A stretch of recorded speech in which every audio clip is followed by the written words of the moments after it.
Aloha everyone, Z808 here, and welcome to another of my How to Build Heroes guides. I'm not going to pretend I know everything, so everything in my guides will be based on my own research and or personal experience. Please use these guides as a simple reference and not as the absolute way of building your heroes. In order to have some consistency, I will be using the 4 following topics for each guide. First, we'll look at what role will this hero have in PvP and or PvE if any. Second, we will look at the hero's talent and recommended skill set for the role mentioned. Third, we'll be looking at recommended gears, enchants, mastery enchants, and soldiers. Finally, the 4th topic, we'll look at some examples with game footage if available. So, part 1. Today, we're going to talk about SP Altemuller. He is one of the original cast in Langrisser Mobile and the first of fusion buffer for the Strategic Masters faction. Although I prefer to look at waifus, definitely, he is one of the coolest looking male characters in the game.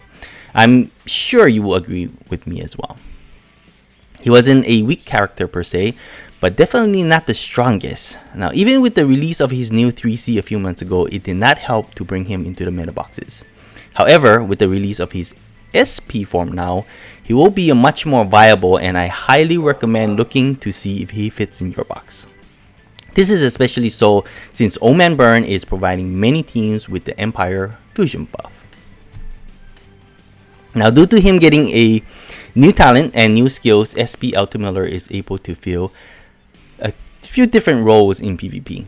This includes being able to strategically manipulate opponents' positioning, possibly killing 2 heroes in one go, and be a single target or AoE bruiser, and even be a physical tank if needed from time to time.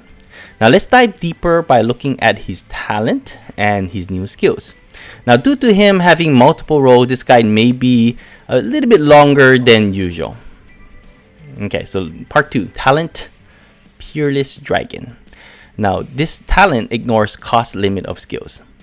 At the start of a turn and before entering battle, this assuming you're at 6 stars, you gain 1 stack of 8% attack, physical damage minus 5%, and this lasts for 3 turns.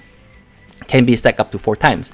When an enemy unit dies, you also gain a stack of Peerless, but you also increase the maximum stacks of Peerless by 1 up to 2 times. So that means you can have up to 6 stacks total. Now, aside from Juggler, he is one of the few heroes to get the ignore cost limit of skills, and that is a great thing. It is part of his talent. You don't need to spend or equip any special equipment like Juggler does. This allows SP Altemuller to be a lot more flexible and essentially be very strategic on his skills depending on yours and opponent's team compositions. This also means it can be complicated though, deciding on what skill set you want to use at what time. But to sum it up, at max stacks of Peerless, he's able to get 8% times 6, 48% attack increase, and 5% times 6, 30% physical, only physical, not magical, damage reduction. But that is still huge. Most tanks only get minus 25% physical damage reduction. Now, with the correct enchant, he can easily go over 2000 attack in PvP mode. That's huge. The main difference with his talent compared to his own one is that he gains a stack at the beginning of every turn, regardless of any action. So that is definitely a plus. And you also, the maximum threshold is a little bit higher, so it is a welcome change. Okay, so let's look at his skills next. And the translation is actually pretty difficult, so I'll do my best to explain what it is, and hopefully show some examples at the end on how the skill work. But the first one is Heavenly Dragon. Cost is 2. It is a passive skill. Ignore unit obstruction when moving before entering melee battle. Has to be melee. For every stack of Peerless, restores 10% up to 30%. That's really nice. After actively dealing damage and ending action, you gain 2 chances to negate mobility reduction. This is the verbiage of this is really weird, but basically what it means that you are able to move 2 spaces regardless. And I'll explain a little bit further, and it's really useful when used in conjunction with the other 2C skill, which is the Mad Dragon's Flurry. 2 costs, cooldown is 5, range self, span is 2 ring. Okay, it does physical damage. There was only 0.1 AoE damage to all enemies within 2 rings of self. After battle, gain Windride, lasts for 1 turn. After dealing damage, transfer all hit enemies next to self, and if this unit has a special effect of a fusion buff and there are at least 3 enemies adjacent to self, may attack again. But specifically saying cannot move and move again. Act again is on a 3-turn cooldown, and when triggering the act again on this skill, buffs do not decrease in duration. So if you only use this skill after you get every, so basically you will go in AoE 2 rings, whoever you hit will come next to you, and if you have at least 3 enemies and fusion buff, you'll be able to attack again, but you can't move. However, if you use it in conjunction with the passive of the other one, Heavenly Dragon Wing, you will be able to move, even though it specifically said cannot move and move again. So it kind of has very good synergy with each other, and I'll show you in the video a little bit later. Okay, so keep this in mind, and this is because of these special skills. That's why it makes him really strong. Let's see here now. And then I guess another way to kind of think about the skills especially on the Heavenly Dragon Wing, is sort of close to what like Luna's 3C skill does. So think of like Licorice transformation in combination with Luna's 3C. Normally Licorice transformation clearly says she has 0 movement after she transforms, but if she's within Luna's 3C's aura, she can actually move. So the combination of these 2 skills is sort of very similar to something like that. But I think seeing is probably easier, so when we go into the video, you'll be able to get the gist of it and much easier to understand. Okay, moving on. Now, recommended skills, this is only 4 of them. However, there is so many different ways to actually use him. This is only the common recommended ones. There are even Gale is usable, the tanking skill is usable, so I won't be able to fit everything, but this is what the common or recommended skills are. For the first 2 you need outside fusion buff, so something from like Bernhard or Rosenseal or from Bozo or Licorice.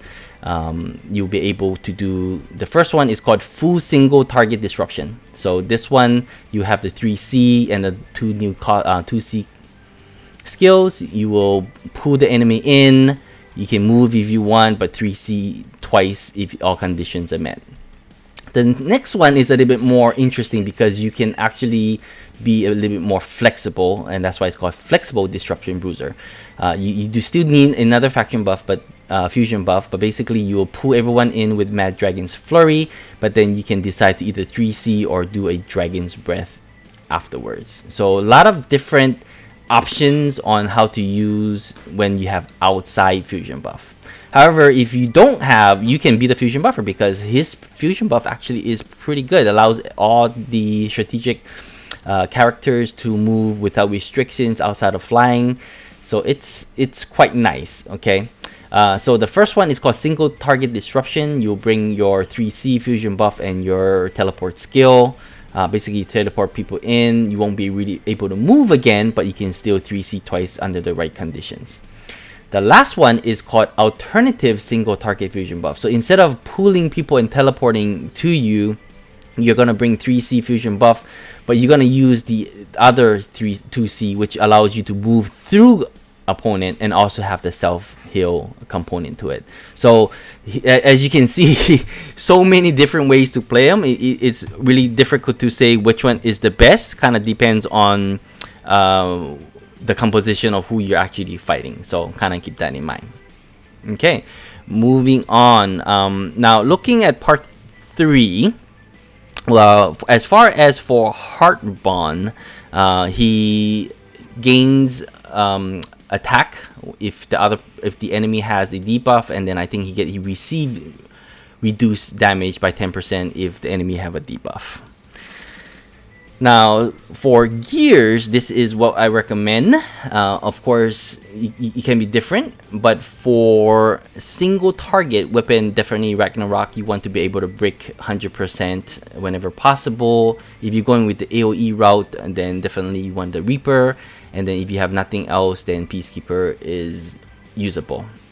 For armor, Last Rite should be your to-go. However, you know, everything else is really inferior, to be honest, but you can still use Monkey King's vest or the Gargoyle jacket, you know, depending what gear you have available. Now for the helm, however, you have to have his exclusive, right? In order to get him to SP form, you need his exclusive helm, and that's what you want, because that would allow him to have his duration of his buffs to last one more turn, which is very, very essential. Now, the hardest part is accessory and deciding on what you want to actually use. There's so many different choices. You can use the Judge Talisman, Prisoners, Gear, Slayer's Emblem, Wing Shin Guard, Overlord's Badge, and even Swordsmith Metal. Now, for me, I personally, I'm using Prisoner's Gear because I want to use him to deal with Helena, and also Leon or any other horse out there. So it's something to think about. For you, also depends on your stats, because depending on what your stats are, like for example, Judge doesn't give you any HP, but versus where Prisoner and the Slayer's Emblem does. Same thing with the Wing Shin Guard, makes him very tanky, however no HP. So think about what stats you want, and what you're missing really depends on enchants, and kind of go from there. Okay, so that's my recommendation. There is a really bulky tanky build for maybe a tank Altemuller or whatnot with a Swordsmith Metal, but not my cup of tea. Okay, now as for enchants, you can either go with Breeze or Full Moon. His attack can get over 2,000, but he doesn't really have any. Oh, well, he doesn't have much, if I understand, on attack damage up. Excuse me. So Breeze will help with that. He's also has 5 movement, but you know, 5 movement is kind of not that good anymore. It's actually considered slow compared to all those crazy act again units, and you know, having Breeze to proc really helps you getting to the right position into get that teleport in. So that's something to remember, to keep in mind. So I'm going with Breeze. However, if you want a more defensive bulky build, Full Moon also works really well. AB Stones, straightforward, HP, attack, defense on all items. That's the way to go. That's what I recommend. Forget about skill or magic defense. He needs attack, HP, attack, defense. PvP stones, I recommend HP, attack, defense, crit chance, and crit damage up. So you want to be a little bit more offensive, especially with all that extra nice attack on him. However, if you want to go defensive, you can get reduction to crit chance and crit damage, but that's really up to you. As far as soldiers, he can use a lot of different soldiers, but my recommendation is for single target, Steel Wing Warriors, or maybe Vampire Bat, depending on the situation. But Steel Wing Warrior definitely can do a lot more damage. And then if you wanted the tankiness or deal with SP Elwyn, for example, Flanax does his job in a pinch. So those are my recommendations for the soldiers. Now, this is the part 4. This is the part that sort of everyone is thinking is like, okay, show me how is he useful. So let me see if I can get this working. It's first time using it, but I'm gonna go ahead and play this one. So the first one is because the tank didn't use range guard, he pulls 2 people in. Because Hilda is on the other side, he's able to 1 block the healer, then attack again, and proceed to kill off another DPS. The 2 for the price of 1 rush. Very nice. Now the second video is an example of the 2C combination. This is him using his 2C, teleport everybody to him. Right after he teleports, he actually moves again through the enemy and kill off a character on the other side, not being guarded.